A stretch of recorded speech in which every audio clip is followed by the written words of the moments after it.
Hello, Internet. It is I, the Malik Aaron, and welcome back to Box Office Predictions. Today, we're going to be talking about Absolution.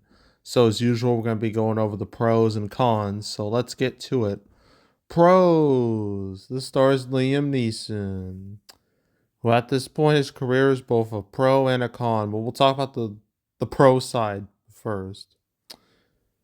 So, Liam Neeson, I've talked about him many times on this channel. And let's just go through his track record. Let's point out like the more important roles he's done. I don't remember him in Excalibur, but Darkman I know is a cult classic. That's from Sam Raimi. It's pre-Spider-Man days. Schindler's List, obviously a classic. Episode 1, Qui-Gon Jinn. So yeah, he was in the Star Wars prequels. Gangs of New York, there's Love Actually. Batman Begins, he was Ra's al Ghul in the Nolan movies. He was the voice of Aslan in the Narnia movies, but that's a voiceover role, so I'm not really going to count that. But Taken, that was important. That was critical. That changed his career forever because that movie popped off in a huge way at the box office. And yeah, after that, it's mainly just been action movies. There's Clash of the Titans. There's the A-Team, which didn't do that great. But for his bread and butter, like Unknown, The Gray, Taken 2, Nonstop, like that's his main stuff. Stuff like that. There's Battleship, if anyone remembers that. I don't think anyone does. Except me, because I saw it, unfortunately. Let's see. But then after that, things started to take a bad turn with him, like box office. Taken 3 did fine, but you see, like A Walk Upon the Tombstones, Run All Night, not doing very hot at all. Million Ways to Die in the West, that really wasn't relying on him. And yeah, he was in Ted too. And, his role was, he's literally the same character as he is like in most of his action movies, yet that character translates very well in a comedic setting because he was trying to get like it was like Trick cereal, and you watch the clip, it's really good. But after that, you had The Commuter, then Cold Pursuit. I get Widows, but that's more of an ensemble movie. He was in Men in Black International. I am 100% positive everyone forgot this movie existed. I didn't see it, so I can't tell you what happened. But yeah, no one remembers it. And then a bunch of pandemic movies like Honest Thief and Marksman. And then, look at this. It's pitiful. I mean, ugh, yikes, eek. But yeah, Liam Neeson, he's probably the only reason anyone would even bother with Absolution. So there's that. Uh, but he will be in the Naked Gun reboot next year. We'll see how that goes. I'm just glad he's doing something that's not a gritty action movie. Like something different is nice. And as I said, like his character, the type, I think he works well in a comedic setting. So we'll see how that reboot pans out next year. But yeah, Liam Neeson, I guess, is a pro, but is also a con because of all the recent flops he's had. So it's kind of like more of a mixed bag with him. But he's still like a draw. And I say yeah, he's a draw for the most part.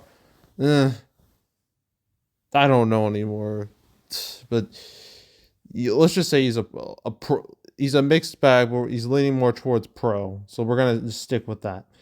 Um, I think that's it with pros. I can't think of any other positives. So let's go to cons. Reviews are not good. As a 46%, that's not ideal. So, yeah. It's not showing an audience score, so I'm going to like dive deep into like the audience reviews, see like if there's like a trend. This is 4.5, 4, 4, 1, 3.5, 1.5, not even 1.5, just half, half, half, 1.5, 3, 4, 1. Okay, so not great. The 2 star. Always been a fan of Liam Neeson, but this was definitely not one of Liam's better films. It was slow paced and depressing. Uh, let's see. 1 star. This movie was so depressing. It was not only depressing, but all over the place. It could have had a great message, but it lacked it. It was nothing like his other movies. What a waste of 2 hours. Okay. Let's see. So a lot of people, there's a decent amount of people saying this movie's just hella depressing. It's not a great time. So yeah. 1 star. It says, what a boring pile of junk. Newsom. I don't think they know how to say his name, but whatever. Neeson looks like an old drunk. He looks out of shape also. The man's like in his 70s. Leave him alone. The movie was a waste of time, no direction, and a plot that made no sense, coupled with no action, and you get this movie. Uh, this is a 4 star. It says slow plot but entertaining. Some dialogue was garbled. Learn to enunciate. Always enjoy Liam's work. Uh, oh God, I'm not reading this, but it's like a whole novel in here. And another 1 star. Slow, sad, and depressing. Not what you expect from Liam. So, yeah. Audience reaction is for the most part not very good. So I'm gonna label that as a con, obviously. Another con, marketing. Where is it? Where is it? Because I don't see it. I don't see it anywhere. So there's no PR, no publicity, no nothing. It's just there to be released. And because of that, that's automatically a con. Another con is you have quite a few options this weekend when it comes to movies. Unfortunately, the market as a whole is very weak right now. It's been weak for a while, actually. Ever since Beetlejuice. That was like the last mega hit we've had at the box office. That was 2 months ago, so that's a huge problem. I mean, we've had hits, Wild Robot, Terrifier 3. So we've had hits here and there, but nothing's been able to really like go above and beyond since Beetlejuice. That will change it later this month when we have like the triple threat with Wicked, Gladiator 2, and Moana 2. But until we get those 3 movies, business is going to be slow. It's going to be real slow. And like none of the movies come out this weekend. No one cares about any of them. And a lot of the movies that are out currently are movies that have underperformed or just been out for a really long time. So yeah, I mean you have options, but the better option is just to stay home. So yeah, just a weak market. Let's just label that as a con. And I guess there's also the election, which obviously is a big deal. That's happening next week. All eyes are going to be on that. Everyone's going to be voting. I already voted. I'm not going to tell you who I voted for because that's not relevant. But yeah, obviously that's going to draw, all the attention. All the attention is going to be on that for obvious reasons, which is probably why this weekend is like so weak in terms of releases. So yeah, the election and all the attention surrounding that's going to be a con. And yeah, I think that's it. So opening weekend. Oh, I forgot to mention, so how many theaters is this even in? I don't know. I didn't really bother to look into it. Like I read it once and then I forgot about it immediately. Okay, 1,500 theaters. Hmm. Hmm. Hmm. Okay. 1,500 theaters. Looking at Liam's, track record recently.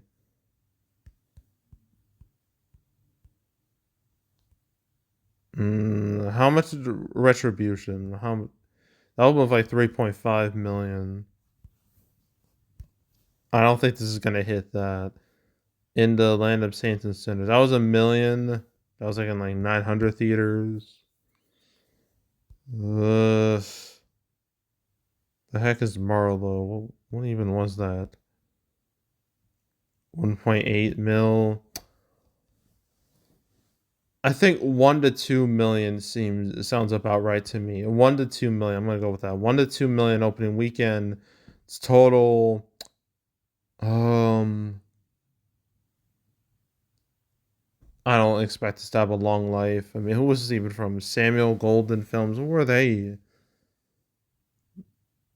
Okay, they haven't released much of anything. It seems. So that's obviously not good.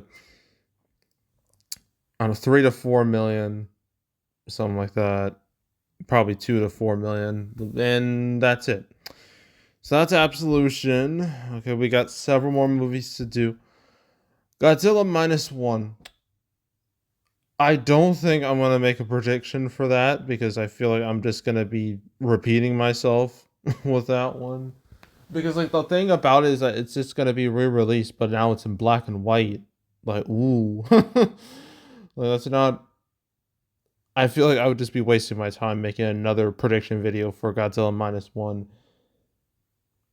Because I already did it. I would only do prediction videos twice if there was like a specific reason. Like for Spider-Man No Way Home, the re-release had like a bunch of stuff to it, like scenes that weren't in the original cut and all that. So that felt more justified than Godzilla minus one. So I'm not gonna do Godzilla minus one. Okay, I will do Here and Hit Pig, and I guess Lost on a Mountain in Maine. I'll do those, but no Godzilla minus one. So I'm just letting you know right now. But yeah, this weekend is just ugh.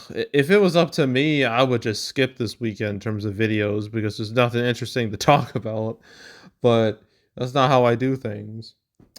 So yeah, So stay tuned for our other prediction videos coming out. You know, today or tonight or whatever. So yeah.